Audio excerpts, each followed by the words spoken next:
Listeners, good morning, good afternoon. Hello, Elizabeth. How wonderful to see you and to be here with you. Thank you so much for joining us. Thank you. Thank you for having me. I'm very excited to be here, and I think I'm going to have a great time. Oh, I know it because when you came for book club and we were like, oh, it's just going to be like a little 15-minute thing at the beginning and then we'll talk about books. And then we were like, oh no, we can't stop talking. We're having such a good time. So I knew immediately that we needed to do a longer form interview. And I'm so happy we could find the time to do that. So welcome back to the Temporal Entourage corner of steampunk. It's just such a pleasure to have you here. It one of the temporal entourage corner of steampunk is one of my favorite corners of steampunk. So Thank you so much. Thank you. We do have a lovely time over here and we love books and you are a fantastic author. So we're going to talk about books and art and all the things. And hello everyone. Hello, welcome. Thank you for joining us out there on the various platforms. Facebook is denying us access today. So for those of you on YouTube and Twitch, that was the smart money. Who knew? That's an adventure. But oh. we were just talking about that. Adventures in social media. But, you know, Elizabeth Bear, I think when I was first reading your books, a time ago, I was so grateful to be able to find you on the socials and follow along with what you were doing and to see your work and to meet a little bit of the author behind the work. I used to follow you a lot, I think, on the old Twitter back in the day, and avidly on Instagram. Oh, I hardly know her. He doesn't even go here.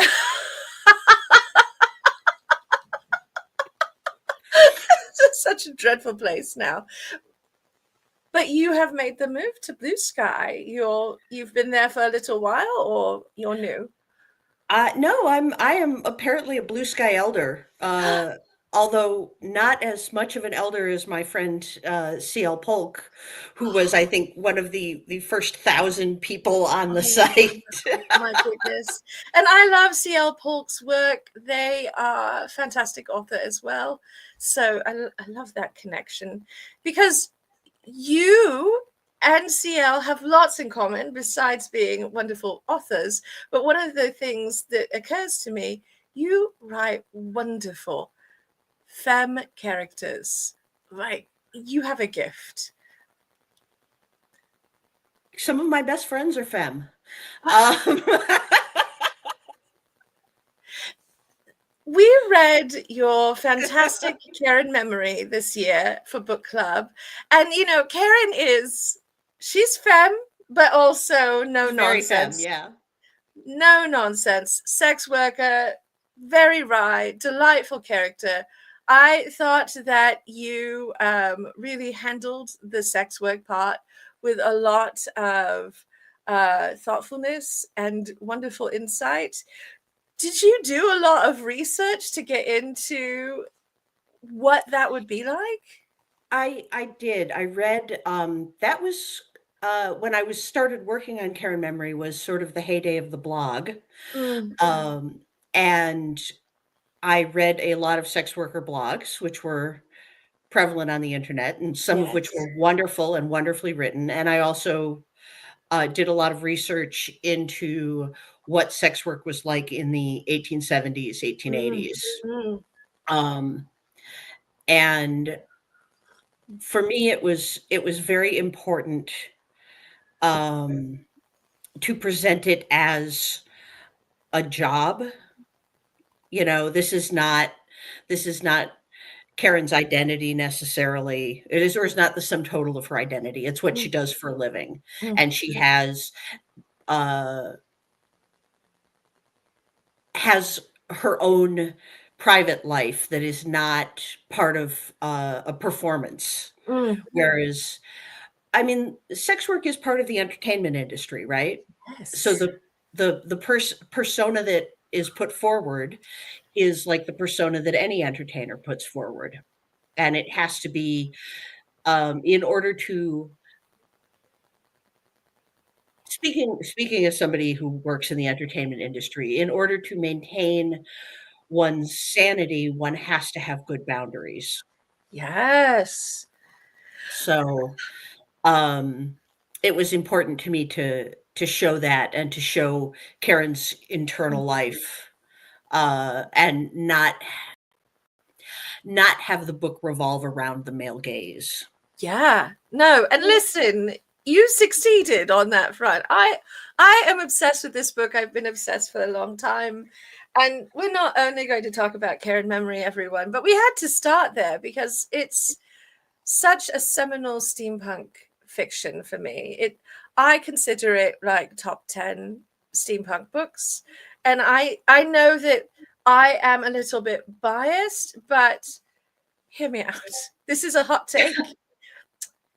If we can continue to have the difference engine be reread and rehashed and constantly on every steampunk list as a seminal work, then I can have Cairn Memory, Soulless, and Bone Shaker on my list of seminal works, because you three and also Beth Cato were coming out and bringing us these really interesting steampunk worlds with a female gaze. And I love that you brought that energy, because it's really different from what you read in things like The Difference Engine. There's very Yeah. male gazy. Mhm. And the handling of sex work in that book does not have the same kind of thoughtful approach that you do in your book. Now, I sound a little shady about that book. I'm not really trashing it, but I just am so happy that you came into the scene and brought your perspective, because it's what I wanted as a steampunk denizen and reader. And I felt like some of the other books were not necessarily considering the broad diversity of the steampunk experience or the reader experience. Well, I feel like, one of the things that was, uh, in a heavy influence on me, at the time was the sort of reclamation of the Western, Yes. and the Western from diverse points of view with books like Karen Joy Fowler's Sarah Canary.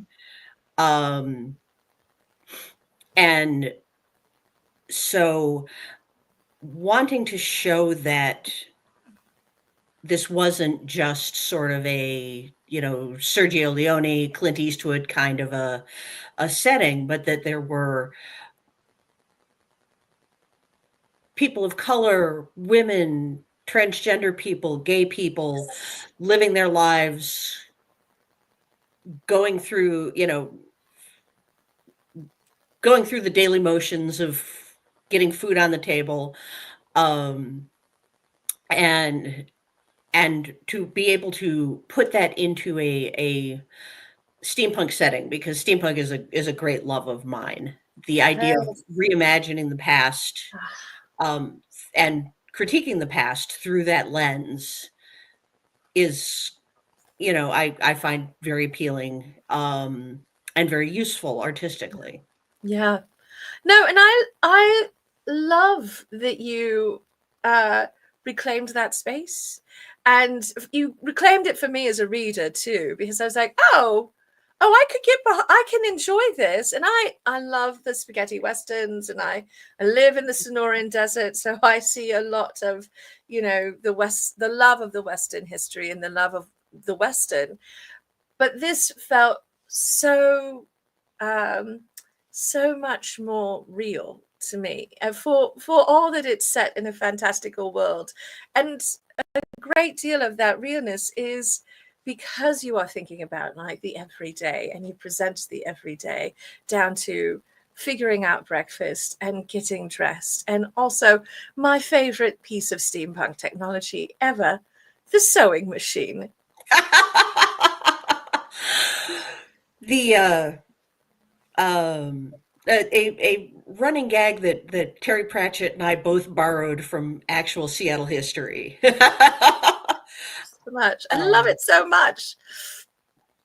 I'm well. The sewing machine is makes an appearance in Stone Mad, which is the Karen Memory novella, and also Oh, yeah. is back, although not as much in Angel Maker. So we do have a question about that. So I'm just going to pull it up. Hello, Bill. When will Maker be available in print? Because we're very hungry. We talked about this a bit during book club, that all of us wanted to Yes. read more about these wonderful characters. Well, I had fully intended to have it out this month. But unfortunately, some things got in the way. And they are very positive things. So I didn't tell you this. I wasn't here. This is not official yet, but there's going to be an audiobook. And I'm hoping that we'll get the same narrator that we got for the first audiobook. Oh, yes. Oh, yes. Fingers crossed. That So would be lovely. so unfortunately that means that because of production schedules, and because I don't want to step on the audiobook release, we're having to push the book back to next September. However, we have a firm publication date of September 25th of next Ooh. year. Ooh. And because I do have a way to cheat a little, um, anybody when I have the book finalized, which should be soon, the cover designer and the interior designer are hard at work. Um, I am going to be doing the Ursula Vernon T. Kingfisher thing and putting it up on my Patreon for paid users as a sort of advanced reading copy. Oh. So that will be ebook only, but it will be available for people who are signed up for my Patreon, uh, and that is the best I can do in terms of keeping to the original publication schedule uh, for my favorite people. Oh. My Oh, that's so lovely. Well, and adored readers. for those of you who are like, Patreon, I need to be there. I need this book. Look at that handy dandy link. Look at that. You're so prepared. You should definitely join Elizabeth's Patreon and support a fantastic author. That's always a good idea, honestly. And any future self-published books, I'm also going to do the same thing with. Oh, Um, it's very exciting. and that will be for everyone from like the $1 level on up. It seems to me to be I had thought about making going through the process to make advanced reader copies available on NetGalley. And I Oh thought yeah. that this was actually probably a more effective way to get the word out and to get copies into the hands of people who would appreciate them the most. Yes, and So, the people who are absolutely cheering you on and yeah, and most hungry for your books. So, yeah, oh, exactly. delightful. I And think who that's have done brilliant. most to support me as a creator over the past extremely difficult 4 years. So, Oh my gosh. yeah. Well, Yes. I should say past extremely difficult 8. Eh, make it around 10. It's Yeah, it's been a decade, and we're about to go been a into some decade. more adventures. And whilst everyone, we're not going to dive into any sort of like political analysis or anything like No. that today, we have more fun, more, and frankly, more controllable, more important things to discuss. But Mhm. it has been quite an impact. And I think for many artists coming out of the last, few years, going into what we perceive is going to be a fairly difficult time as well, that the arts feel like they are a luxury item, but they can be the most powerful tool to sustain ourselves and each other. So, getting into supporting your fellow artists is a good idea.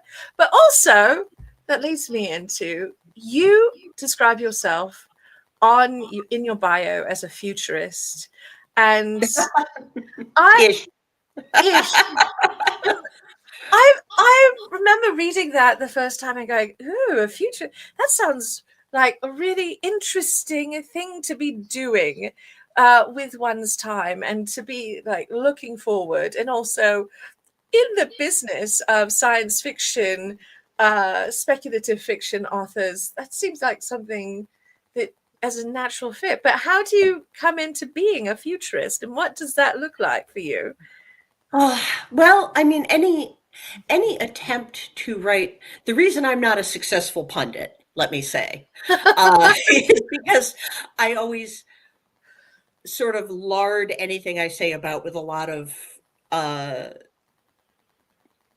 conditions, Mm, and I'm not out there going, "Oh, this is absolutely what's going to happen," and then being wrong about it and coming up with something yeah, else. right. I'm likely to be wrong about anything, and I will Mm, put that out there perfectly. Pardon me. Um, with perfect equanimity.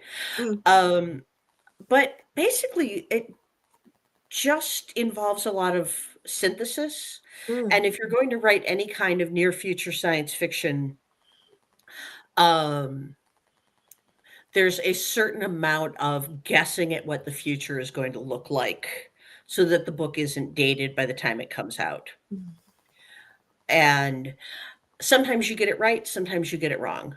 mm. One of the my first novel, Hammered, anticipated smartphones pretty accurately, although I didn't call them smartphones. Mm. But on the other hand, I was had people in 2060 who were uh, not um, did not have available to them treatments for cystic fibrosis that we have now, and which came out a few years after the book dropped. So you never get everything right. Right. And the object should not be to get everything right, because we're writing for the present. Mm, There's a there's a sort of classic science fiction trope called the "if this goes on" novel, mm. and which is about the logical extrapolation of current trends Yes. into the future. And one of the uh, sort of banner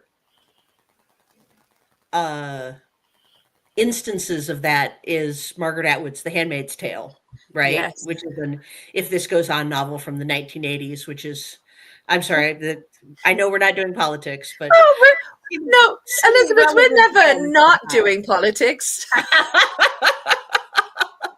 Should we just say seeming relevant again somehow? Yeah, it's very relevant. I would say, as a queer person and as a person who owns a uterus, I live Mhm. politics, right? Yeah. We Anyone who's sort of under, sort of pushback and oppression and threat from a political system always lives politics and can't Mhm. get away from it. So there's always going to be some like political tone, but I'm with you. It's very hard to look forward and to feel certain that I can predict what's going to come. I have like some sensibilities of what might be, but I don't ever want to present myself in that light as a political pundit, or part of the cognoscenti who really understands all of the machinations of governance. But I take a lot of pleasure in reading things like The Handmaid's Tale, in that it gives me sort of a roadmap and a sense, and thoughts about how I would react to things. And you bringing that up makes me think of also Octavia Butler, who was so prescient in her work as well. I love the parable of the sower, but also keep a box of tissues handy whilst you're reading it, especially in this moment. Yeah. So, what is, when you are creating your work, because you do write mostly, my experience of you is science fiction, so less ogres and fairies and more what can the technology do, and what will people do with the technology, or what might they have done with the technology, which is its own sort of fantastical reasoning, of course. But Well, a few ogres and fairies, but I haven't read enough of your ogres and fairies, is now my sense. I love some ogres and fairies, but also I love your science fiction. I love your strong characters and your nuance of character. As Tracy said a little bit up in the comments, you really have these beautiful character driven stories that you flesh out the figures in your book, not at the expense of the plot, but you really give a spotlight to the characters. Does the internal logic of your characters and the human experience help you drive some of your sort of futurist imaginings for your books? oh, absolutely. I am very much a character first writer. Yeah. You know, there's the classic recipe of character in situation with problem, that is sort of one of the metrics by which you kickstart a narrative. Mm, mm, Um, and if I don't have the character, then I don't have a story.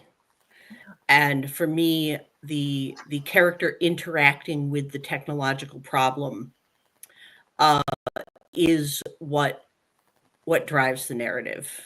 mm. I love that. And I'm drawn to that in stories. So I'm definitely like an Elizabeth Bear style reader. I'm like, yes, that is exactly what I want. When you are crafting a new story, when you are thinking about what you're going to write next, do you start with an idea about the character, or do you start with, this is the kind of story I want to write, let's think about what characters would live in that story, and then let the characters Mm. push through your plot? It it depends on the book. Mm, Uh, Carnival was thematic and world building mm, first. Um, the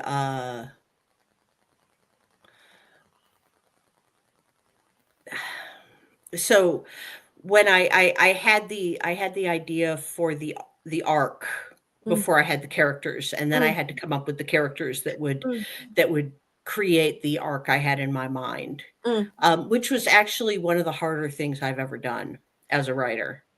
I find it much easier to take somebody, figure out what they want the most in the world, take it away from them, and see what they do to get it back. Which, you know, I that sounds very simple and straightforward, but also it requires a ruthlessness that I'm finding a little bit difficult to find in myself currently. Uh, Yes. so uh, I really need to. I think we're in a moment when everybody wants a little bit of coziness in their Mm, life, mm. and uh, it's challenging to really break things the way that a narrative requires them to be broken. Boy, I love the way you put that. I write very small bits of fiction for my Patreon wonderful community. I mostly do like improvisational storytelling with my partner, but it's still a variety of storytelling, and we keep it mostly very cozy. But I hear that, like, that's, I think many of us are seeking out a kind of coziness and like a little bit more of a low stakes kind of experience, because we know about the high stakes out there. So I do think that's a prevailing trend right now. But this experience of as an artist, in which you know that you sometimes need to do the hard things to your characters to be true to the story and to be honest and to do right by the characters too, and your creative vision. How how do we find that resilience as artists to still do the hard Ooh. things when the world is hard. Wow, that is a challenging question. Um, one way one thing that works for me is community.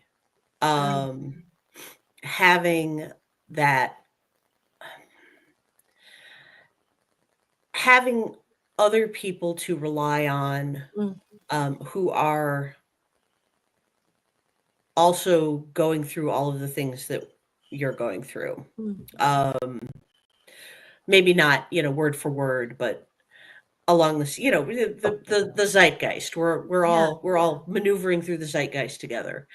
And I also, you know, want to hasten to add that there's absolutely nothing wrong with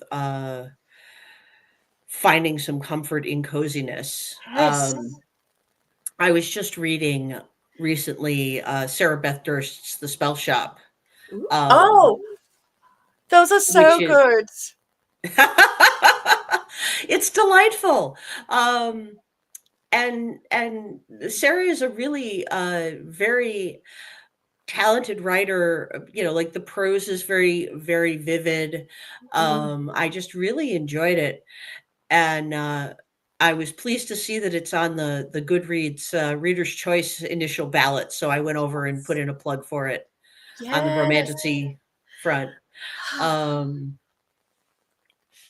so Yeah, no, yeah, finding that cozy stuff for yourself, I think, yeah, really critical, right? yeah, So, absolutely. Finding some sense of it is hard to create when you don't feel safe, mm, and trying to trying to find some kind of safety is um paramount. Uh there's a there's a great passage in I'm just going to talk about books apparently. yes, yes, In that's good. one of my favorite books, which is Diane Duane's The Door into Fire, a Yes. book that came out the same year I was born, and is about a handsome young prince going to rescue his lover, another handsome young prince, from a tower where he's besieged by evil forces. Mm, mm. So if anybody tells you that queer fantasy was invented yesterday, they are lying. As an aside, when David R. Slayton was here for an interview, we talked about that book and Diane Duane too. Of course, we talked about Mercedes Diane is Lackey, so great. but he was like, but the Diane Duane books were like my sort of entry as a Yeah. young queer person into queer people in, this speculative fiction space. So I love that you brought her up as well because she's a fantastic writer. She's got this great description of sorcery in that book where she talks about if you want to mess up a sorcerer, if you want to uh, make him hungry, make him Mm, cold, ruin his mm, love life, um, and see how effective his ability to work magic is. And mm. the thing is that I am confident that she was also talking about any other creative endeavor, Yeah. because sometimes out of great grief, out of great tragedy, come great art, Yes. but only after you've had time to process it. You If Yeah. you try to, and I say you, I mean me. Right. Um, if I try to create it while it's raw, then all you get is the initial processing, and it's like being trapped in a therapy session with the artist. Yeah. Um, and they're not paying you to be their therapist. No. No. So Well, and it's hard to have that like artistic remove where you can really have the sort of big scope and think about the deep meaning. You're just on the surface reacting still until you've had a chance to process the experience, right? yeah, absolutely. At least that's my Uh, sensibility of it. So, no, no, I think it's Um, we've all had the experience of reading a book that's a little too confessional or Ah, that feels a little too confessional and it becomes uncomfortable. yes. And not uncomfortable in the this art is making me think kind of way, uncomfortable in the I'm trapped on a subway car with somebody who's telling me about their relationship problems way. And we Um, just met. and we just met, and I don't even know your name. And I'm You really don't sorry. even go Sounds like here. that was a terrible experience, but this is my stop. I have to go now. Sorry. Yeah. No, absolutely. I think that's very relatable. And also, it feels like the art is young, not necessarily like the artist is young, although I think that is Yeah, a phase that young artists often go through as the deeply confessional work. But I think it feels young because it's hasn't had a chance to like ferment and mellow and become the fullness of the thing. It's still like maybe that's a good draft, you know, that's like maybe that's your first draft you put together and then you put it aside, you put it in bed and you're like, all right, we'll come back to that in 5 years and think about it again with, you know, a little bit of remove. So yeah, but it is that subway experience where you're just like, oh no, we're going to have yeah. that conversation. And the and then there were examples where I feel like the traumatic experiences have been fully processed Mm, and last year, I believe it was last year, I read Nicola Griffith's So Lucky, which is, I mm, mean, it's Nicola Griffith, so it's obviously an outstanding book because there's nothing she does that isn't outstanding. But mm. it's about a woman who is diagnosed with multiple sclerosis. Oh Sorry, first day, new tongue, yes. Yes. um, and also uncovers a murder plot. Oh. And these two threads intertwine. I don't want to spoil the book too much, Mm, um, but it's obviously large parts of it are autobiographical and confessional, um, but it has been worked through and processed and uh, forged mm, in such a way that for me as a reader, I found myself absolutely not having that "this is too confessional" mm, experience. mm. Um, it felt lived in, and I love that that sort of forged concept that yeah, you know, like that's a perfect adjective for the experience, there's right? the raw ore of the experience, and then there's the blade you make out of it that Yes. is the art. Mm, Um, and I think what you were saying that often young artists go through that very confessional stage, and like I certainly did. Um, I think it's possibly because you just haven't had enough time to process your experiences yet. mm, mm. So all you have is that raw ore. Yes.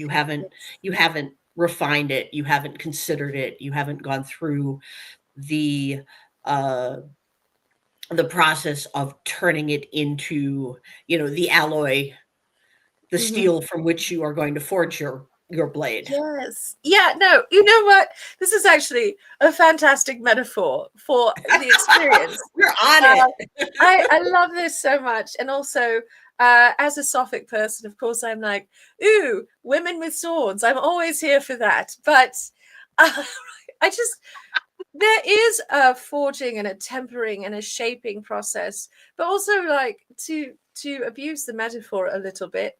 I think that alloy notion is so critical in art because art that is too narrow from a too narrow experience, I think, misses out on something. When you can bring in your lived experience, research, the time to cogitate and sit with an artistic concept, to have the community, to have all of these inputs and experiences that you can then meld into this beautiful piece of work. It makes a deeper, richer work, and a stronger sword, if you will. So Yes. yeah. And the more times you fold it, the better it gets, right? Oh my gosh, thank you for continuing, because I absolutely was thinking about the folding of the steel and how the Japanese sword arts are just like peak. And so it's gorgeous. Yeah, But Damascene steel too is folded, yes, so oh, it's. so gorgeous. Sorry, that is not the topic for today, but now I'm Oh, just yes, like, we oh, can talk about swords. I don't know a lot about swords, but I'm happy to talk about them. beautiful. And there's, I love this 100 plus metaphor points. Thank you, Tracy. It's such a good metaphor. Thank you, Tracy. Um, but also coming out of this, I think, we're on the same page about this. Like, suffering for art and just to suffer is not the point. Like, having that sense of safety, having the time to reflect and process is very important on anything. And if you're worried about, how you're going to pay your bills and eat and have the time to make the art, it's really hard to make the art. Being able to sustain yourself in your, if you will, very cozy blacksmith shop where you're forging your swords is really important. And I think that one of the things that's a tragic myth of the arts is the necessity of the suffering artist. And I think any creative person is like, no, really, we don't need to suffer. We'll make art without the suffering. It's not a problem. We can be suffering free and still make art. I see we've been accused of not being about to stop talking. No, you cannot. That's correct. This is why we I had to have an interview. absolutely. I also see a shout out to Chris Ann Wolf in the comments. Yes, yes, look at this. Thank you, Scone Mistress. This is so wonderful. And now I have to read your auntie's work. So, what a lovely connection. I've never read Chris Ann Wolf. I hadn't even heard the name, and I just feel bereft that I had not. So, thank you. Yeah. There was a whole uh cadre of women fantasy writers in the 70s and 80s who are Yes. largely forgotten now because Yes. women's work just gets memory hold. It does. Um, It does. I and yeah. I run into people who've never heard of Tanith Lee. And Mhm. I try and bring this energy now that I'm older, but nearly 450 years gives you like a lot of time to reflect.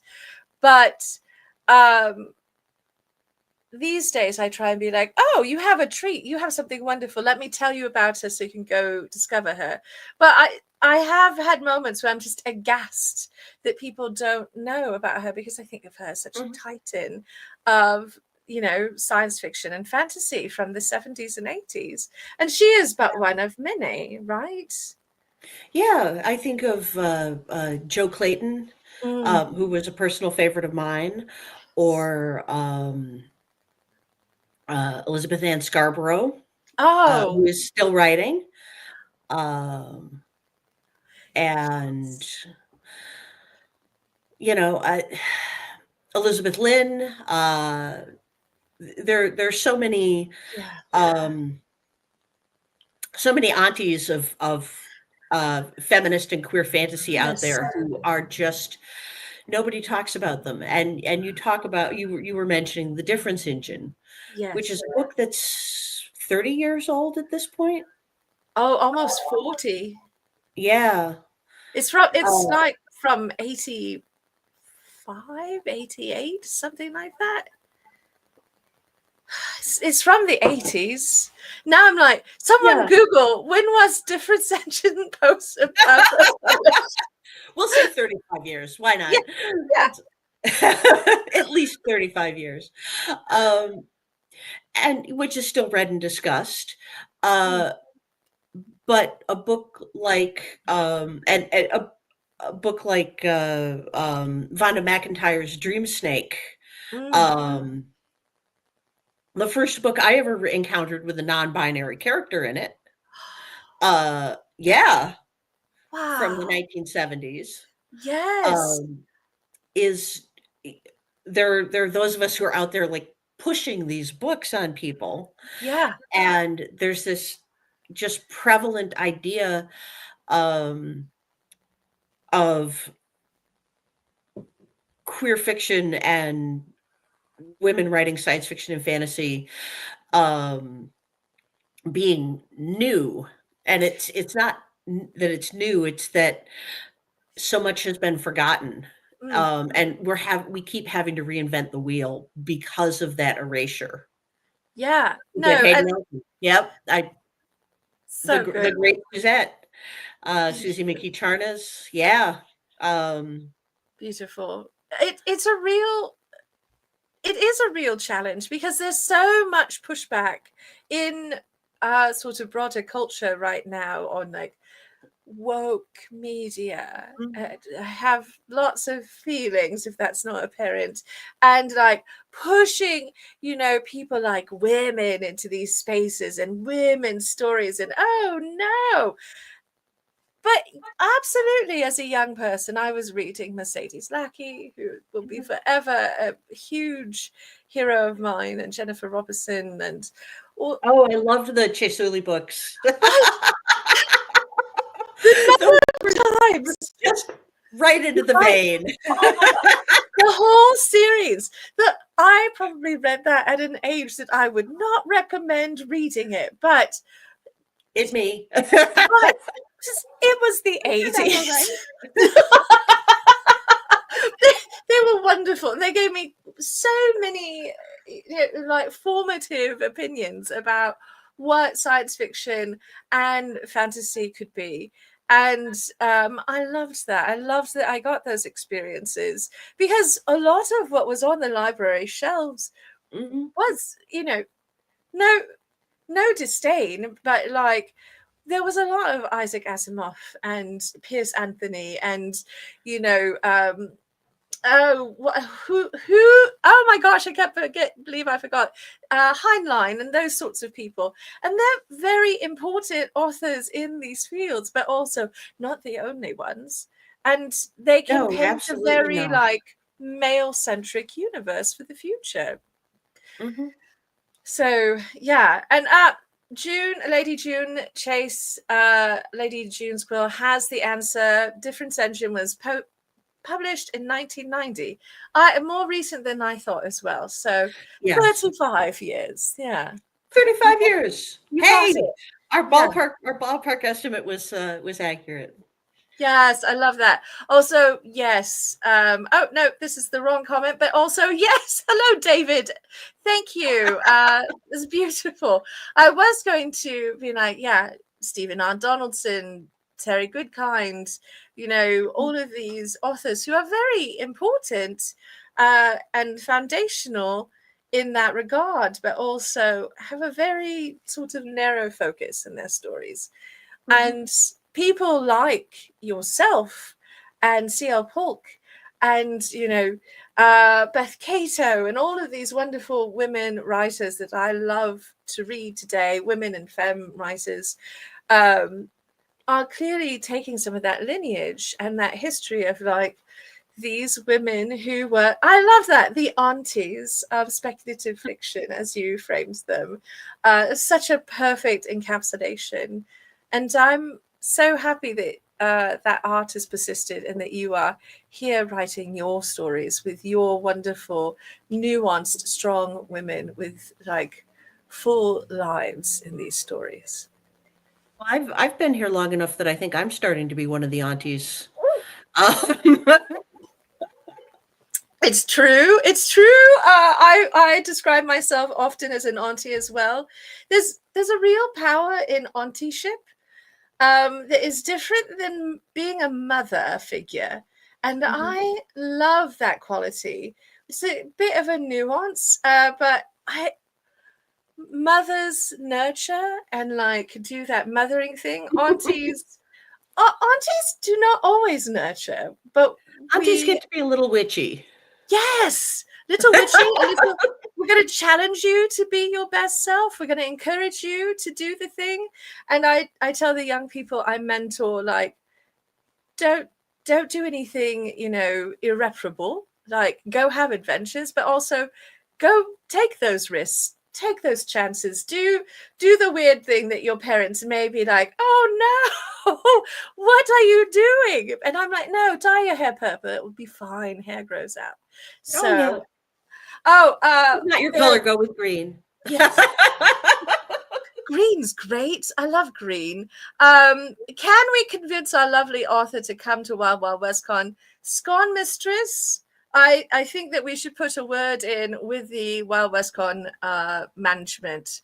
I encourage everyone to drop a note that we love Elizabeth Bear. So, I would be very open to that, uh, yes. depending on timing and scheduling and so forth. But yeah, that would be marvelous. Honestly, this is for those of you who are watching this later as well. This is one of the things that is so critical. We can make ourselves known to an organization, but the most powerful thing is if the people who love an artist tell an event you would like to see that artist. So I absolutely encourage you, drop a message to any convention you think should be hiring Elizabeth Bear to be a guest at the convention, because that would be a treat for all of us. So please do that thing so we can talk more books. Absolutely. I'm always happy to talk about books. Do you have any sort of events or appearances coming up in the next bit of time? I am going to be at BosCon just Mm, as an attendee, mm. which is usually Valentine's Day weekend. I don't know if it is this year, but in Boston, Mm. the it's the chilliest convention. It is the coldest, wettest convention. That There's sounds inevitably a blizzard. a good time to stay indoors with other geeky people and discuss books, right? Absolutely. Um, and I am going to be a guest of honor at CoastCon in Mississippi, I believe. Biloxi, yes. Oh, oh, Uh, lovely. in March. Mm.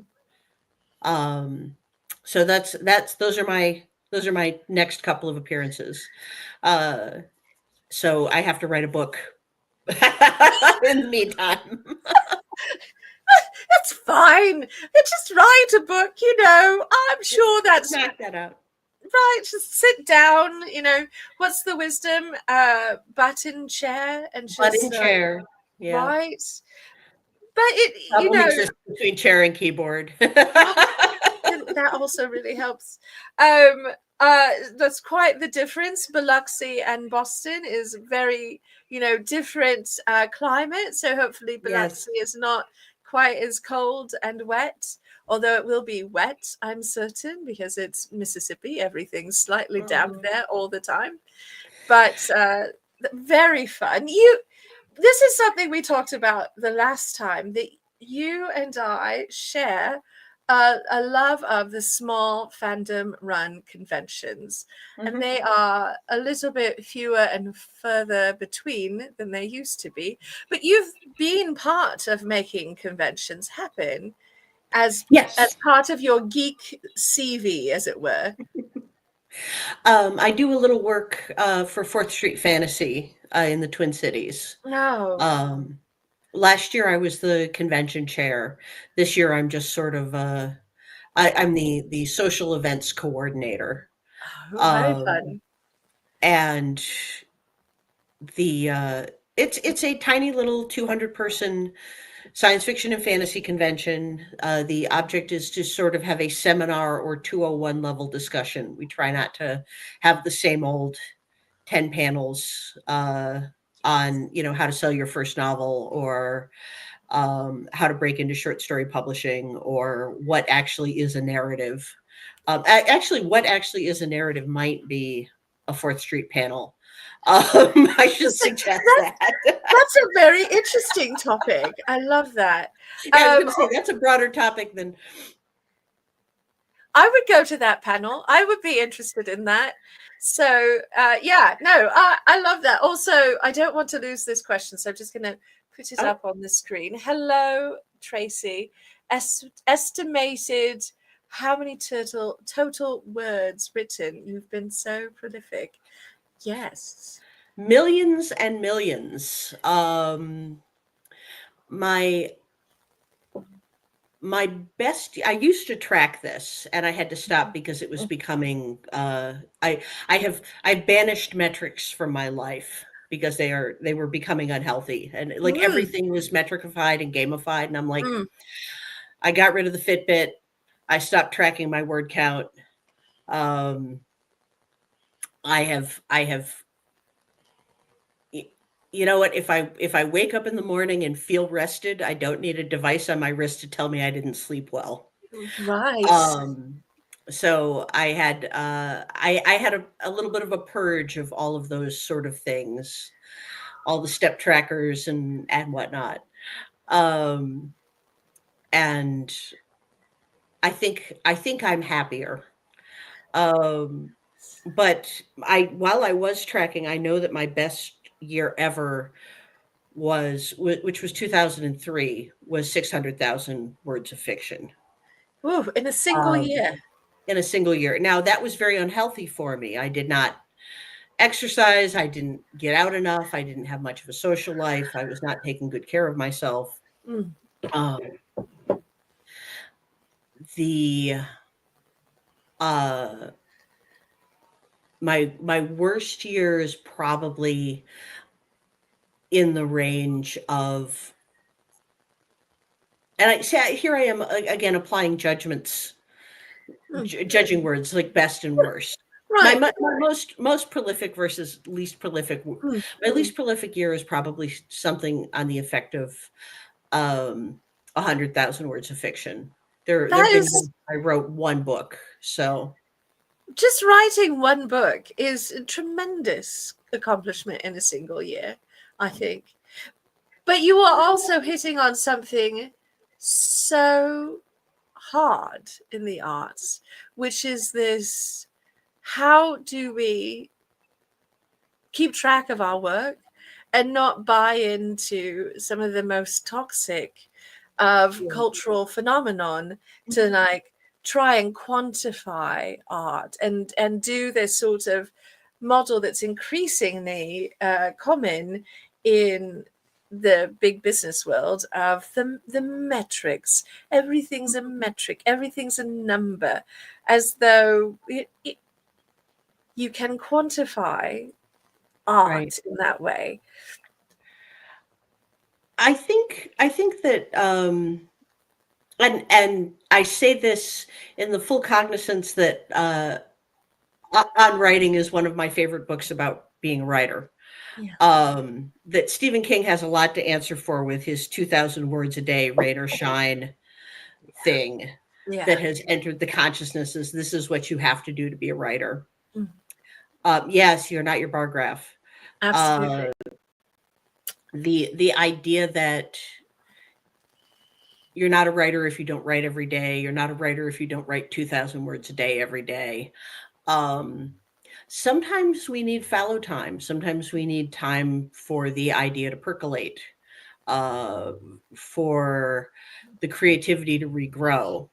And it is, have so many colleagues who I see beating themselves up if they don't hit some arbitrary metric. And I mean, we do try to hit our deadlines because a Yes. lot of people are relying on us to hit those deadlines, not just the readers, but also the people who do the production schedules and the editors and the, copy editors and the book designers and everybody else who has to make the trains run on time. Yes. Um, but also, it is possible to do yourself an injury to trying to push through that level of constant output, Mm, because creative output is not um, we're not machines, I hear and you that. can burn yourself out. Yes. You know, honestly, the Grand Arbiter, who is not here and has not had the pleasure to meet you yet, is probably cheering in his sleep right now because he's always telling me something very similar. But it's can be hard to step back. There's a lot of reward, at least Mhm. socially, for hustling and constantly working. And there's a Yeah. lot of negative language and that sort of, you know, Protestant work ethic kind of, if you're not busy, you're not a good person kind of Mhm. thing that goes around. And it's very prevalent in the arts because all we have control over is the work we do. We Yes. don't really have control over the reception and over whether or not it will get picked up and make it big and Mhm. like sell and all of those things. And so Yeah. I think there's a push, there's an encouragement to work yourself to the bone. It goes Right. hand in hand with the like suffering of the artist as part of the ethos, right? And oh, we've got, I will come back to this. Alison, hello. Alison says, do you ever do any tracking of the form? I worked on the thing today. She finds that helpful when she can remember just to remind herself later that she has actually done work. That's love. Yeah. And also, hello, Alison. Welcome. That was hi, Allison. Um, that was actually why I started doing the tracking and the spreadsheets was so that I would not beat myself up for not having worked, so that I could look at it. And then it became a thing where I'm like, well, if I wrote 1,000 words yesterday, I have to write 1,100 words today. Mm. Like I kept shifting I'm a big shifter of goalposts on myself. Oh, yeah. And so having uh it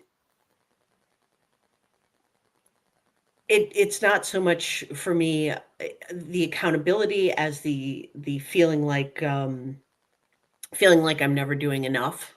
Mm.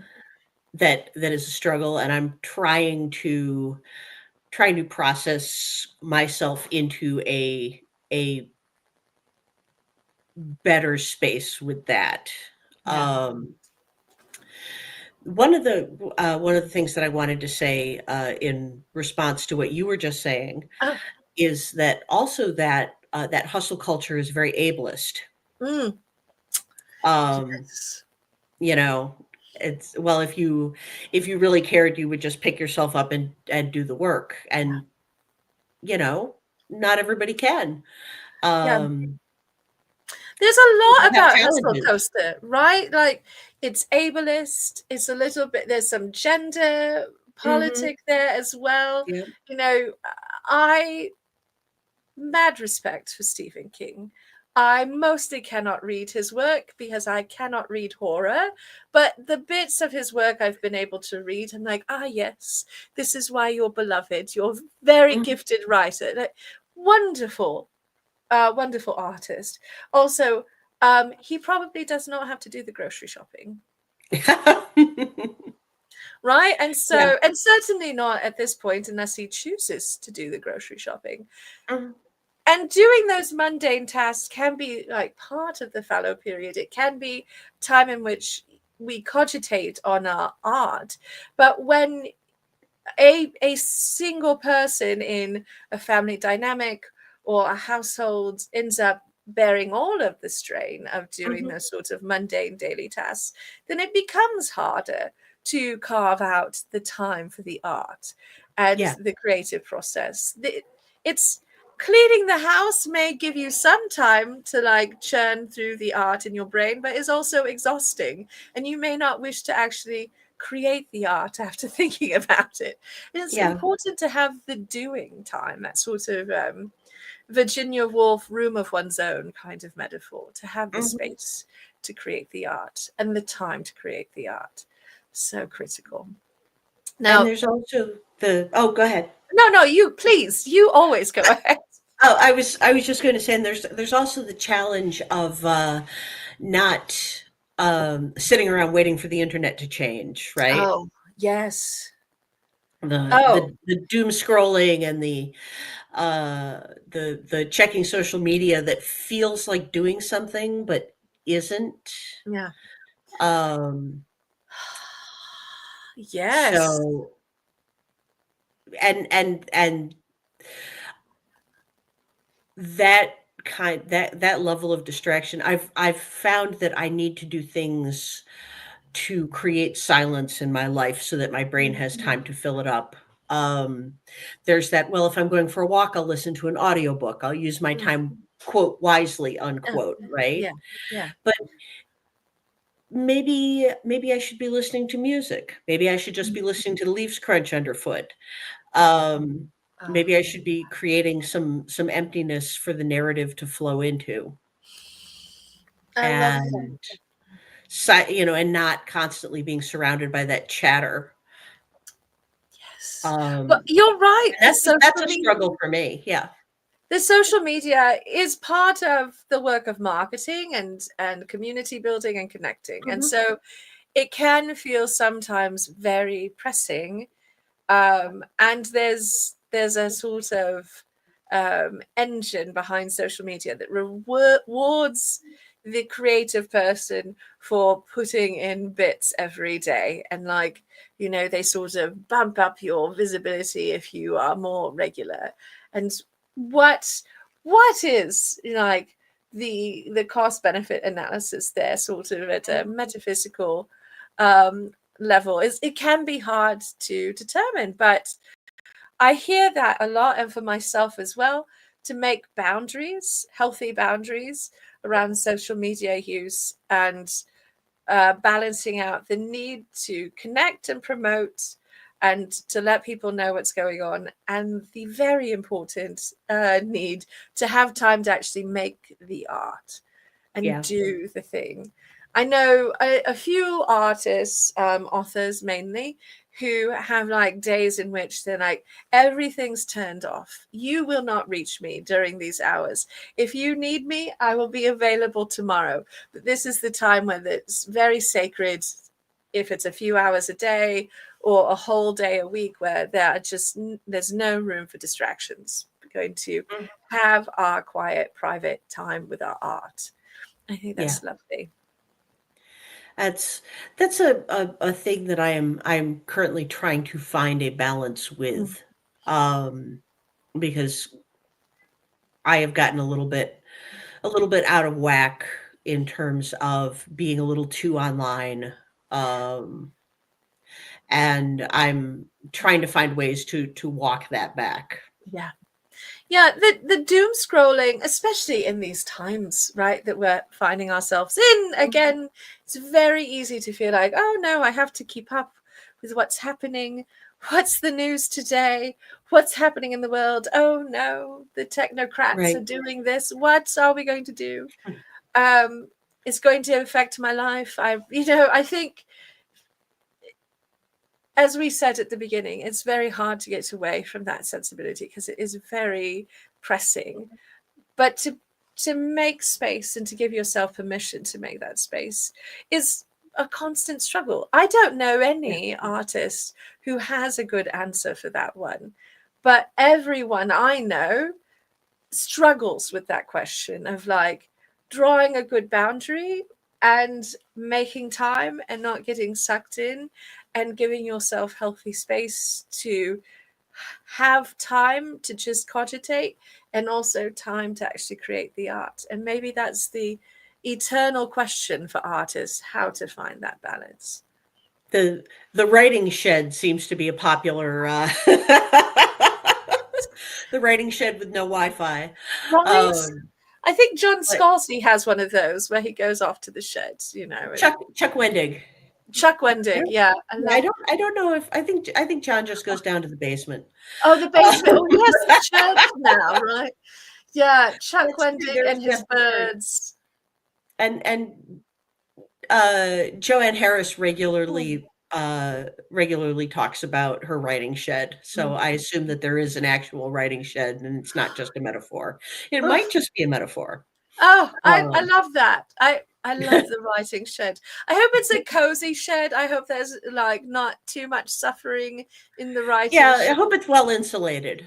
Right, warm, maybe a good chair. I honestly, this is a bit of a like tangent, but a few years ago, very dear people sort of helped rebuild my workshop to be more accessible, since I am increasingly a disabled person, and they revamped everything to be more ergonomic and accessible and all of these things, and I had no idea how much discomfort was impacting my ability to make art.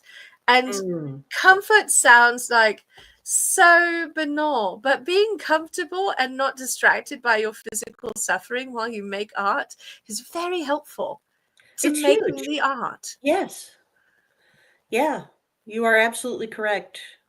Oh my goodness. Now, we did have a question from my Patreon from Tracy, who's been asking wonderful questions. And everyone, you're right. Elizabeth and I could keep talking forever, but this is the time in which, if you have some questions, please queue them up in the comments. And remember to put a question mark at the beginning of your question, because Madam Gale is correct. It really helps find the question in the chat. So just put the question mark at the beginning. But Tracy asked, I'm going to give you Tracy's whole things. The book she turns to most often of yours is the new Amsterdam series about Lady Abigail Irene. She started reading them because she wanted to follow the trailblazing career of a Victorian magical medical examiner fighting the patriarchy and vampires. This is so delicious. She she wants to know, how did this combination get going? How did you come to this idea of the magical investigation and the eternal life contemplation? So, Abby Irene is the Irene obviously is for Irene Adler. Mm. Um, the Abigail is just because I happen to love the name Abigail, and So I have good. a cousin named Abigail. So, Such a good name. um, very 10 out of 10 name. Would name a character Abigail again. Yes. And her last name Garrett is for Randall Garrett, who wrote the Lord Darcy books, which are set in a very Victorian 1960s, Mm. and are they're a Sherlock Holmes pastiche sort of, with Lord Darcy the investigator and his magician sidekick, who is the Watson character. Mm. I believe his name is Sean. Mm. I'm it's been so long since I read them now. Mm. Um,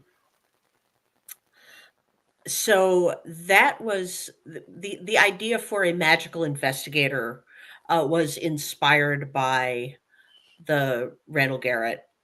Um, that's it. Sean O'Loughlin. Wonderful. Thank Thank you, you, Tracy. Tracy. Um, and but I wanted to do something that was more gaslamp fantasy, Mm. um, and a little bit more. I mean, obviously, a little bit more feminist. Um, and the character of Sebastian um, was actually named after a an RPG character that a very good friend of mine played back in the 1990s. Um, not in Vampire the Masquerade, but in our own sort of homebrew uh, campaign that was based on the Call of Cthulhu rules, which so the way it worked was you would make up a Cthulhu investigator and then turn them into a vampire. Um, and there was like a point system. Uh, it was actually a pretty successful, little homebrew hack. Um, and my friend came up with this character, and I was like, can I borrow the name and general description? Mm. Um, and I was given permission for that. So Sebastian became the foil.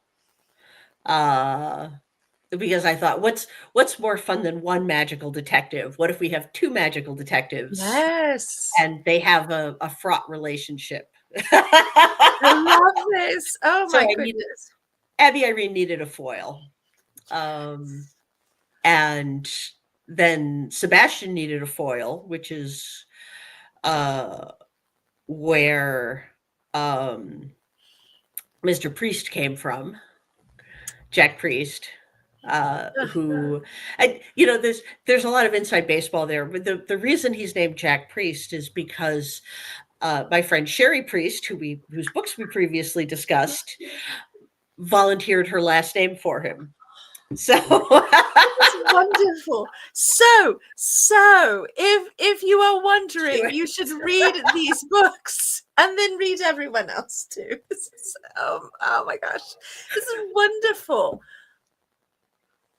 I love the genesis here of the characters and the yeah. names, and uh, as someone who loves a little tabletop role playing game myself, this is what a fantastic connection. Oh, and I so the oh my gosh, my entire brain has just fallen out of my head. Oh, it's all right. Oh, and the character description of Abby Irene Mm. is basically Marianne Faithful. So Sort of one part Marianne Faithful, one part Helen Moran. oh my gosh. Oh, So that's that's where her physicality came from. That's what I was trying to evoke.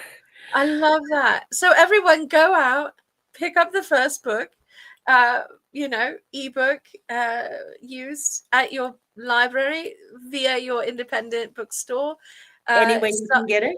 yes, yes, except for theft. Don't do that. Oh yeah, Uh, they are. Yeah, don't steal this book, no, Abby don't steal Hoffman. this. Thank you, Abby Hoffman. And check out Elizabeth's website for updates and information, and also join the Patreon. But here we go. Another little question. Hello, Rachel. Rachel Oh, has a wonderful question here. I I am. want. I am. Oh, Oh, go please. ahead. No. Yeah.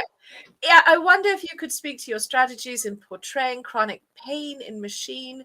This is the best portrayal Rachel has ever read, and I've been in severe chronic pain for the past 30 years, but never been able to conceptualize how to bring it into fiction without making it too grim.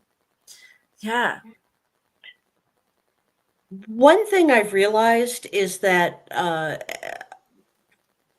almost I can't say almost all of my protagonists, but a significant number of my protagonists have chronic pain or disabilities of some kind, or both. And that's in part because I have chronic pain.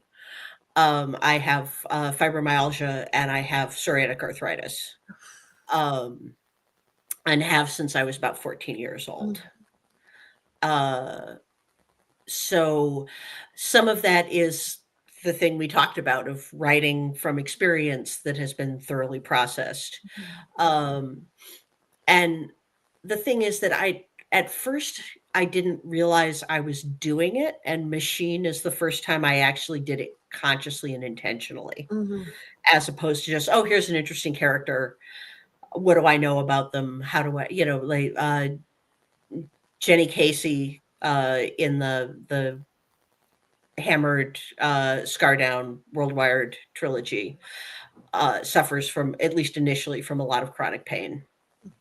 Um, and it never occurred to me that it was easy for me to write those characters, because that was a handle for me to get inside their being with. There was a Mhm. commonality that I had with them Mhm. until I was writing Dr. Jens, and then I'm like, oh, a moment of insight. Yeah. Sometimes a little bit mortifying, sometimes delightful. Sometimes you can't believe what the your lack of self-awareness when when the self-awareness frog finally hits you in the forehead. Yes. Oh, Splat. oh my gosh. Wow. Yeah. No. And Rachel, I'm so happy you asked this question, because I think that chronic pain is very hard to Yeah. articulate and to present in a way that is feels very real and relatable to people who suffer, but also does not focus on the grimness, because no one no one I know, including myself, who deals with chronic pain, is like in the grips of despair about it all the time, because there's life to be lived and art to be made and things to be done. So it's not, it can be a an impact in doing all those things, but it does not become the sum total of your existence and your personality. Oh yeah, and I love a lot of, wonderful. Um, yeah, it is. It is very hard to explain to people who do not have this lived experience, because Yeah. it can overwhelm, it can derail, it can be something that takes over your life and consumes you for a time, but also then you have it and it's like part of your being, but life still goes on. Mhm. So And yeah. you try to find ways to mitigate, and you try to find ways to have whatever, um, whatever, uh, experiences you still can. Um, Yes. Yes. I'm currently in the process of I had to give up running several years Mm. ago, and I've realized that I can't really do long distance walking anymore at this point. So I've just ordered an exercise bike because, damn it, I'm going to do something. Right. Yes, I was an avid dancer for years and years, and when Oh, I could no longer dance, it was really hard to yeah. sort of move on from there. Those losses sometimes are so like they don't feel grave when you say them out loud necessarily, but they are. There's a sort of grief that goes with that, and I think, It's a huge grief. Yeah. you know bringing that sort of nuance and sensibility, that the grief is there, the hardship is there, but also you find the exercise bike. Not to, Mhm.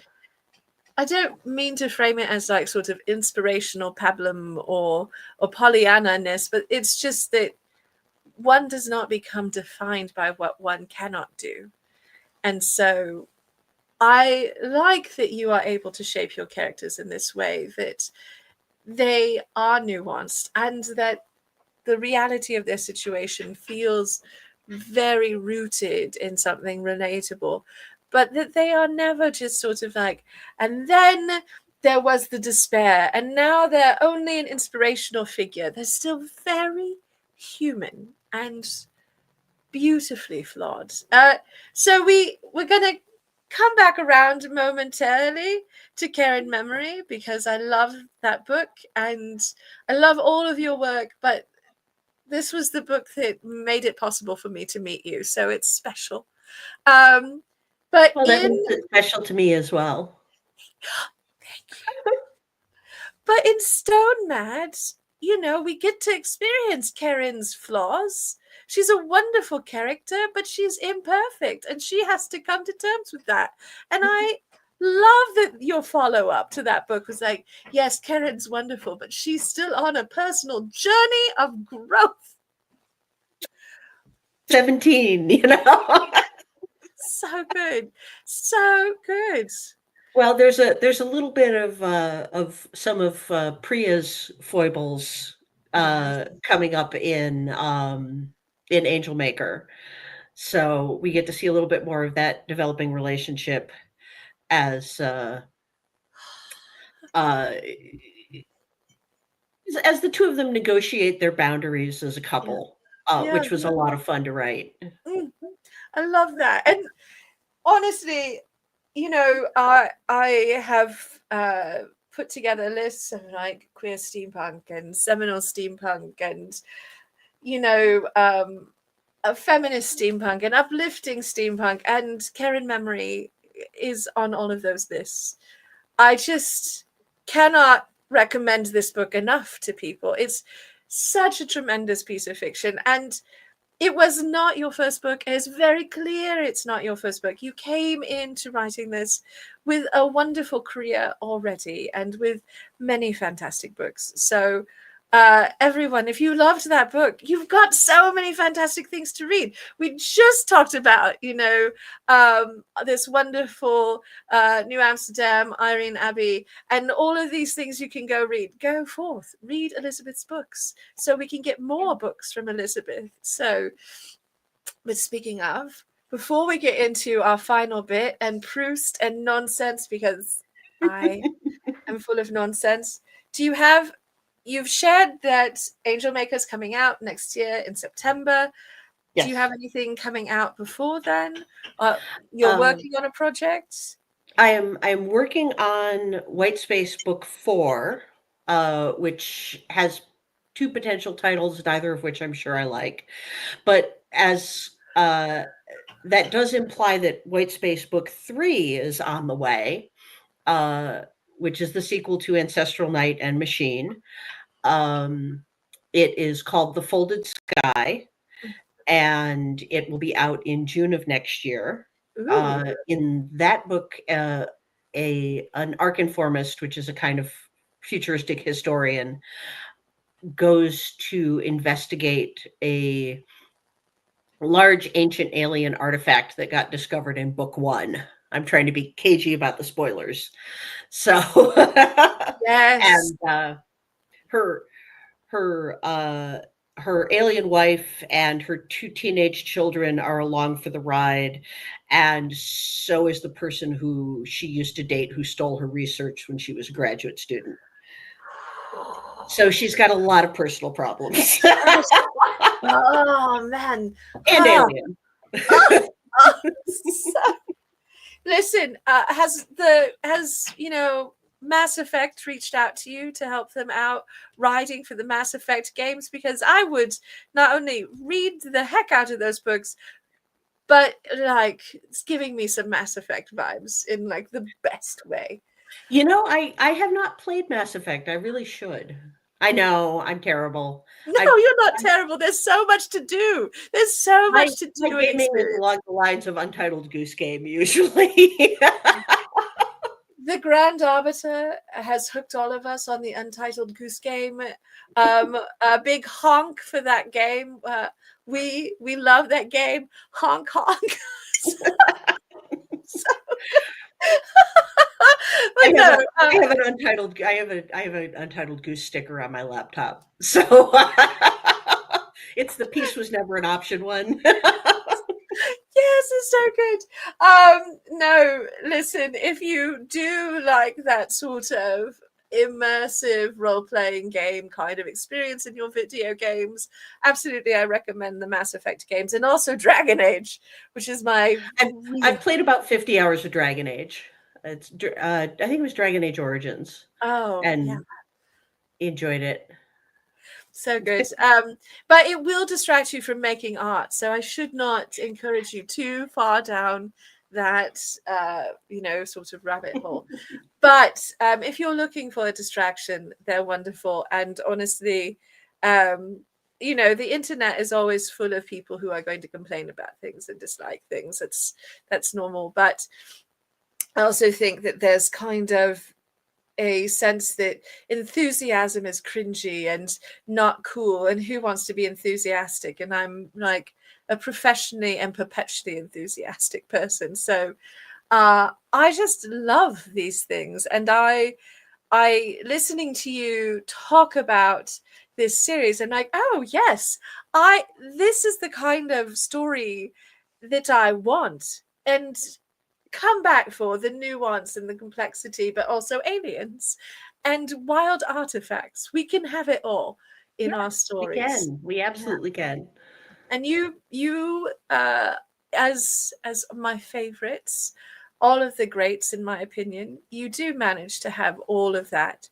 Great characters, wonderful plots, and weird machines and science fiction and aliens and all the things in your stories. So thank you for writing those so that we can all read them and love them, Elizabeth. They're so It's wonderful. all about the cool parts. It's all about the cool bits. Yeah, I love those cool bits. All right, so everyone, I'm going to go into my little, very nerdy, shameless Proust questionnaire.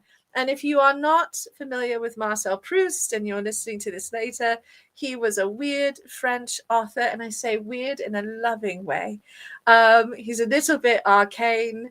A lot of people have not read him. He's not necessarily like bedtime reading or cozy, but he's beautiful, and he was obsessed with asking these kind of deep questions of people to get at like the heart of who they were. If you can imagine meeting this sort of very posh French gentleman who writes very long novels that are sort of interior, and he's like, no, instead of a conversation, I have a 40-question questionnaire for you. Like, that's Proust. So I have but 9 questions. We really slimmed it down from the original 40 because, my goodness. So, We're going to my need a snack eventually. right, and like a stretch break and more tea. Like 40 questions is so many. That's a whole like doctoral thesis. But my first question for you is, what are your favorite qualities in a human? Oh,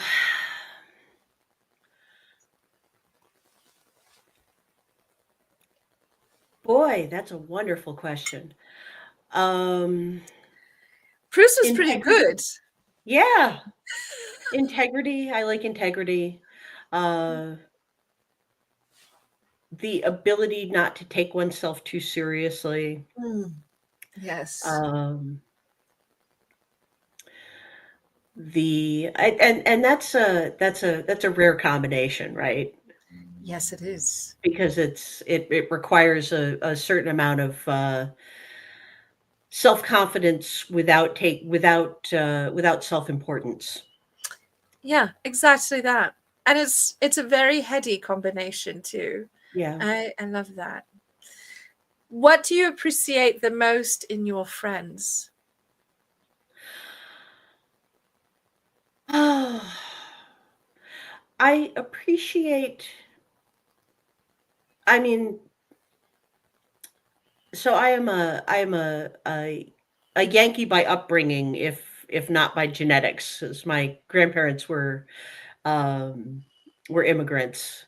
Grandparents or great grandparents. However, I grew up in southern New England, and I definitely have a little bit of that Yankee reserve, Mm, um, and that you know tendency to not ask for help.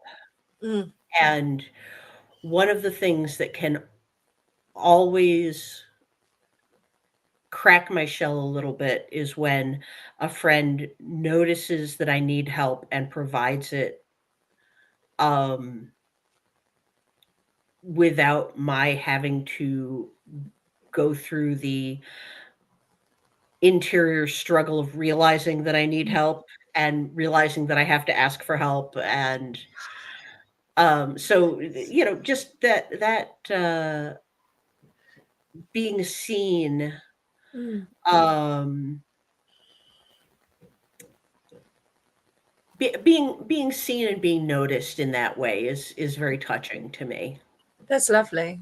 Yeah, it's a generosity of spirit that I think is so beautiful. Yes, yeah, Yeah. and paying Uh, attention. and paying attention, seeing the other person. My goodness. I know there are lots of jokes on the internet about not wanting to be perceived. And I don't really understand that because that's not who I am, but I respect that place. But I think that even in not wishing to be perceived, there's still a desire to be understood and seen by those closest Mhm. to us. And that's lovely. It's an important thing to have in life. Yeah, I think you're right. All right. What is the virtue you strive for the most in yourself?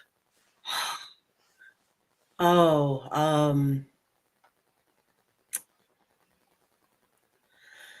that is that's a killer. Uh, I would also say integrity. That Mm, that is, um, I don't always succeed, but I try to say what I mean and mean what I say, mm.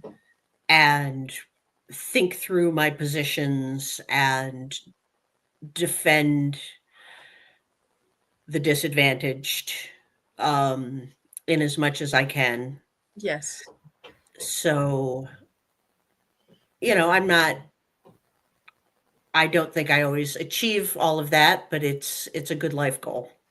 It's a good thing to strive for. And I think the operative verb there is strive because we're humans. We're not constructs, we're not robots, and we're not characters on the page. So it is a lifelong striving for meeting that standard, and the Mhm. struggle is a good one, I think. So Yeah. beautiful.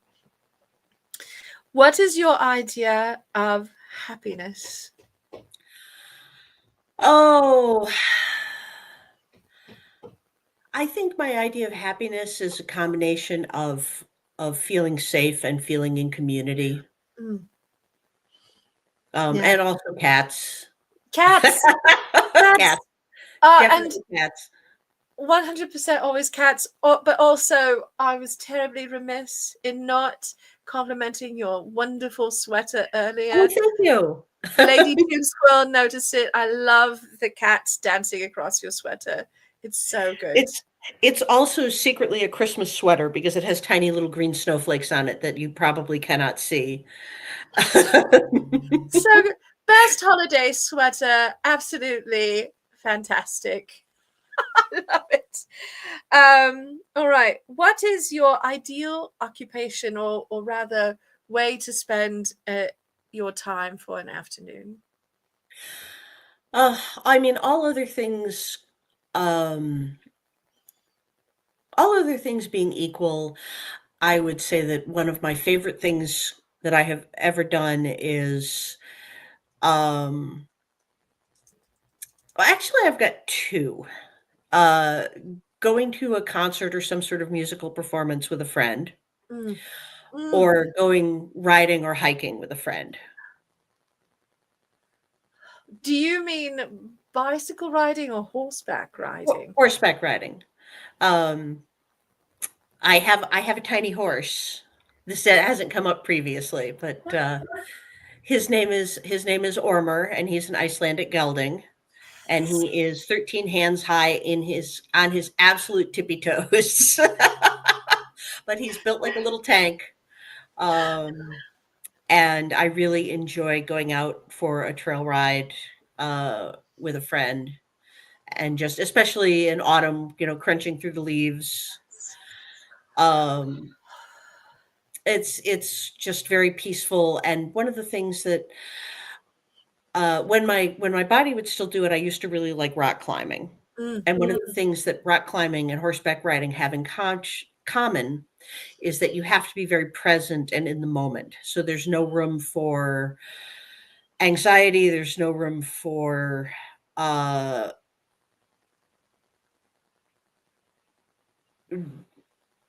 letting yourself be distracted Mm, because what you're you know what you're doing is dangerous. It's not yeah. immediately dangerous, but it requires it's very complicated. So it requires a great deal of focus and awareness of your physicality and awareness of your connection to the thing that you're doing. And it really gets me out of my head. And not many things get me out of my head. Uh, I love that. It's very hard when part of what you do as a person is create art in your head that you translate onto the page, to not sort of intellectualize everything and be in that space all the time.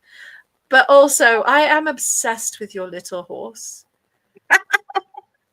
He's so So tiny good. and fluffy. So good. He's so fluffy. So good. If you don't I know what it love a oh, PT pony. So good. okay. For people who don't know what Icelandic horses look like, the dwarven ponies in the Hobbit movie were Icelandic horses. They Yes. are little fluff balls. So good. They're so good.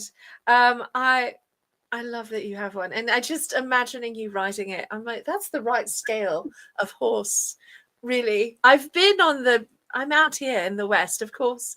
I've been on horseback and not anymore, not for me anymore, but they're so tall and I'm just like at their elbow because I'm so short and so that's the right scale. Yeah. Oh my gosh. Yep, Hobbit I saw pony. that. Yes. I love that. It's so good. Right. Okay. So, but what is your idea of misery? We've talked about happiness and joyful occupation. What's the Oh, wow. worst? Um,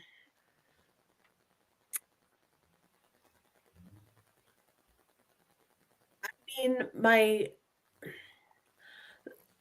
the most miserable I've ever been in my life was when I was in an extremely toxic Mm, relationship. mm.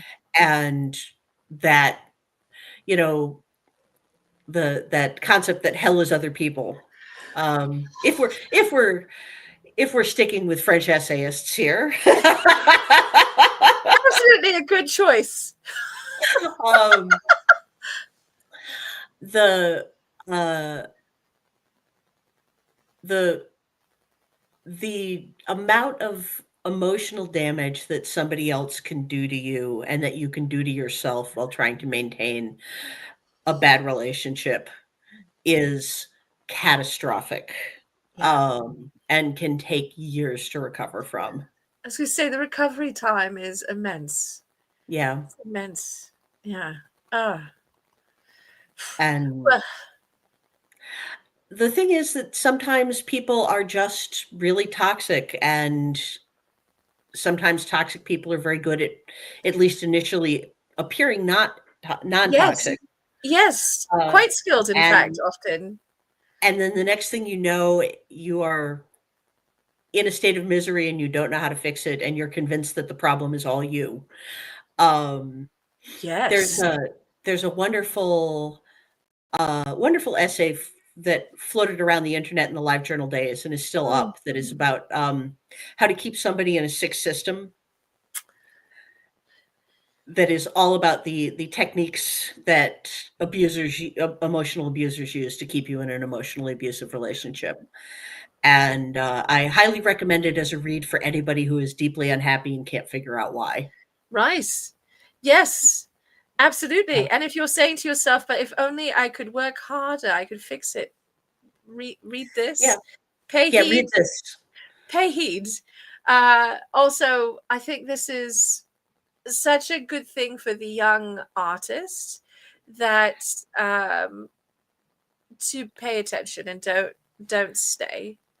I'm gonna see if I can get the link for that because there was just a request in the chat. Yes, thank you, and thank you for looking up the link. If you're not able to find it, I'll track it down later and share. But yeah, Okay. no, just share the good things.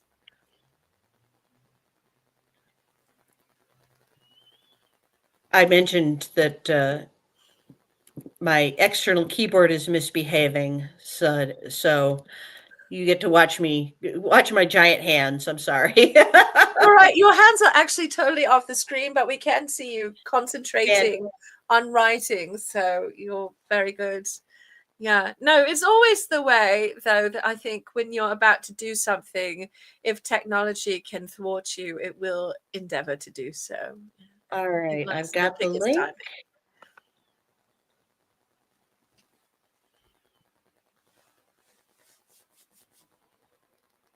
One second. Thank you so much for getting that. Oh, you're welcome. Sorry, it's making me sign into my YouTube account. Of course it Oh no. is. It's all right. If you share the link, I can get it posted. Here, I'm gonna put it in the private chat, and Perfect. there we go. Excellent. All Sorry, right. I Excellent. No. that's It's quite fixable. Yeah. Yes. There we go, everyone. there we There it go. is. Thank you so much for capturing that so that we Ah, could make sure it goes out. Because it's important. And whilst it was not like a major topic of our discussion today, I think there's always time to take a moment and remind people like the problem is not always you. And it's yes. not always a two-way street in the way that people represent it. Like there's Yeah. the enabling side of the street, which is also like the very narrow sidewalk where you're trying to take cover and Mhm. keep yourself safe by doing whatever you can to like make it through the terrible Yeah. experience. So that's a terrible metaphor, but we're going to It's okay. We're deep in the weeds now. yes, we are. So, but a perfect follow up to that is what is your favorite swear? Mother Puss Bucket. Oh, that's a really good one. That's I so good. I learned it from Barbara Hambly. Also, I love Barbara Hambly's books. Yeah, Oh my gosh. one of the uh I can't remember if it's in The Time of the Dark or one of the other books in that series, but one of her protagonists, Rudy, I think his name is confronted with a zombie mammoth at one point, and his response is "Mother Puss Bucket," and I'm like, I am saving that and using it forever. So And good. It's so good. it's you can say it in public, Yes. And and it that makes your gets PG rating. it has that vibe. You know that it's a swear. It has the Yeah, right like prosody. It's got good mouth feel. You can really pour some vitriol in it or some laughter. Just perfect. I love that. Yeah. And also, yes, Barbara Hamby absolutely rocks. I'm gonna have to put absolutely together a rocks. list of some of these wonderful aunties of speculative fiction to recommend to people because we've talked about so many incredible authors today and We really have. a lot of older authors that were that thing we don't have enough of anymore, the sort of mid-tier authors who've got like an incredible back catalog, fantastic wonderful writers, but they just never made it to like the stratosphere of New York Times bestsellers all the time. And it used to be the case that you could get lots of those authors. They populated your bookstores and your libraries, and so you could find all of them and enjoy them. And they are the authors I personally read the most of. Don't think I even worried about the New York Times bestseller list until I was well into adulthood. So And wonderful. I honestly think that, and you know, Barbara Hambley is a great case in point. I don't even know how many books she's written. It has to be somewhere in the vicinity of 100 or more. Yeah.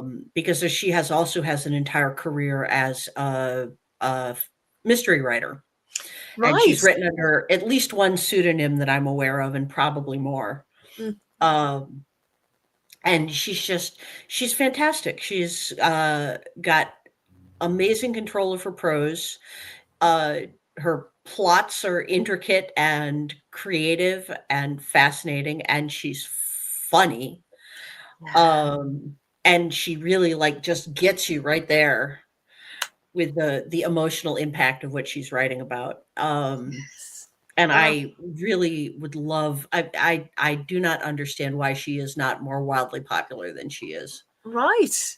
You Yes. know, Sometimes it's just, this is the thing in arts that I tell young people all the time: timing and luck is everything. You have Mhm. to do the work, you have to be ready to seize the opportunities. You can't just wait around for timing and luck, but timing and luck is everything. It can take you Yeah, from here to stratospheric, and whether you want to be stratospheric or not is a whole other question. But you know, making a living doing the art, for me at least, is always the yeah. actual success story.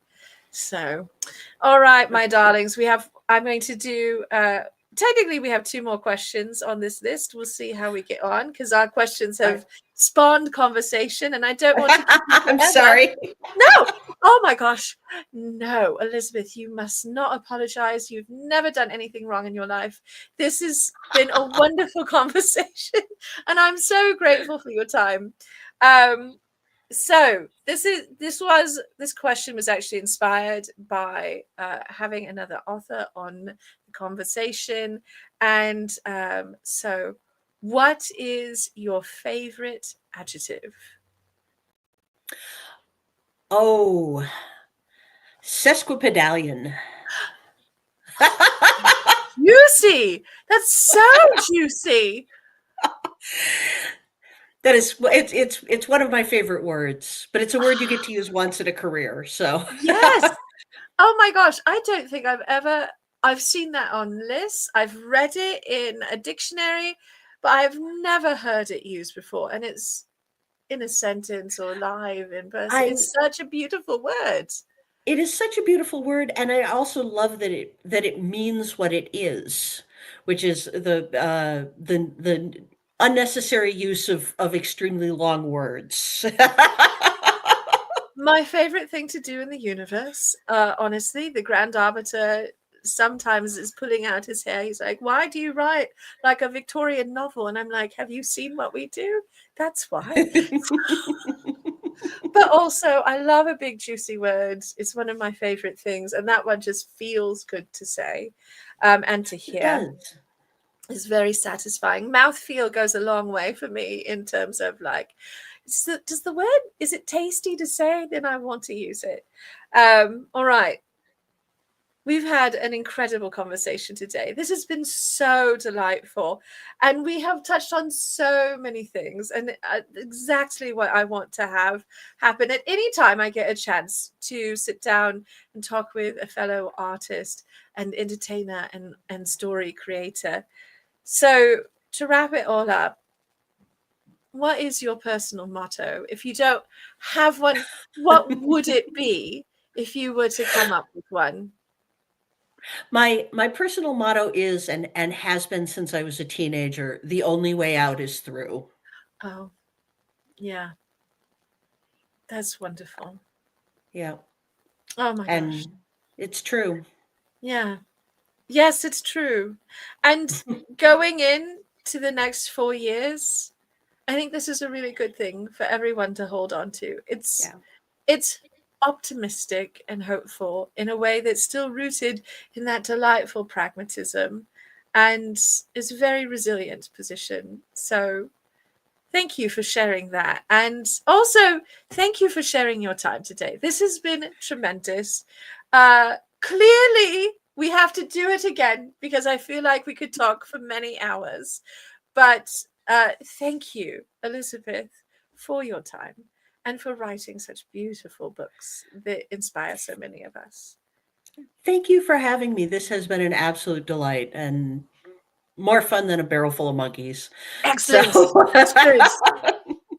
That's really good. I yeah. worked in anthropology and with primates a little tiny bit. Ah, And primates look cuter than they are. So Well, so do we. Yes, that's truer words. So everyone, we will have to have Elizabeth back. We're probably just going to have to read another one of your books. Oh no, how terrible. I And will keep making them. yes, thank you. Please go out, check out Elizabeth's books, follow Elizabeth on social media, join the Patreon, all of the good things that you can do to help support a wonderful author. And remember, the very best thing you can do is recommend the books, leave a review. Your English teacher is never going to come along with a red pen and correct your reviews. It doesn't work that way. You can put whatever you want, run on sentences. You can make Marcel Proust think that he was really being too taciturn in his speech, if you wish. Or you can be very very simplistic in your prose. No one is going to judge. The important thing is that you go out there, you share the books you love. And that is for all of our authors and all of our artists that we support and adore. And when you are on your social media and you are seeing, Stephen King puts out a book, he's fine. We like him. He's doing a good job. But also, the Stephen Kings of the universe do not need the same amount of support and love as the authors that often populate our mid-list, our library shelves, our personal bookshelves. So please remember to leave those reviews. Encourage your friends to read. Get out there. Find the books that you find fill your soul to help you through the next few years. Rachel, we'll see you at Boscone. Everyone, go visit with Elizabeth at one of these upcoming events and tell your favorite conventions that you would like to see Elizabeth there. Preferably ones I'm going to be at too, so I can actually, harass you in person with tea and nonsense. It'd be lovely. More tea. More tea, always. So as we go out into the universe, everyone, please remember to treasure yourselves as I treasure you, to take very good care of yourselves, to get those boosters and vaccines probably before the end of the year. Wash your hands, get your vitamins and minerals, take time to rest and be fallow and give your brain time to make art. Such good advice today from RT. I will see you tomorrow for book club for some cozy reading at 4:30 p.m. Pacific time. We're going to be discussing Sorcery and Cecilia, or the Enchanted Chocolate Pot. It's a wonderful book. So excited. Very cozy. Come end your year on a cozy note with us. And we will be back next month with more nonsense as well. Cheers, everybody.